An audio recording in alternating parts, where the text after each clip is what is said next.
આજે બનાવીએ એક એવો નાસ્તો જે હેલ્ધી પણ છે, ટેસ્ટી પણ છે અને ફૂલ ઓન પ્રોટીનથી ભરપૂર પણ છે, ઓટ્સ એન્ડ સોયા કબાબ।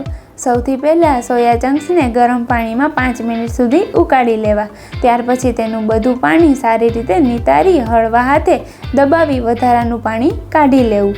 હવે મિક્સરમાં ઓટ્સનો ભૂકો કરી લેવો, એ જ રીતે સોયા ચંક્સને પણ ક્રશ કરી લેવા। હવે એક મોટા બાઉલમાં ઓટ્સનો ભૂકો, ક્રશ કરેલા સોયા ચંક્સ, ખમણેલું ગાજર, બારીક સમારેલી ડુંગળી, ધાણાભાજી, તલ, લીલા મરચાં, મીઠું, ચાટ મસાલો, હળદર, લાલ મરચું પાવડર, ધાણા જીરું, ખાંડ અને લીંબુનો રસ ઉમેરી બધું સારી રીતે મિક્સ કરી લેવું। હવે તૈયાર મિશ્રણમાંથી મીડિયમ સાઇઝની ગોળ ટીકી બનાવી લેવી। ત્યાર પછી એક કડાઈમાં થોડું તેલ ગરમ કરો અને તૈયાર ટીકીને ધીમા તાપે બંને બાજુ ગોલ્ડન બ્રાઉન અને ક્રિસ્પી થાય ત્યાં સુધી સરસ શેકી લેવી।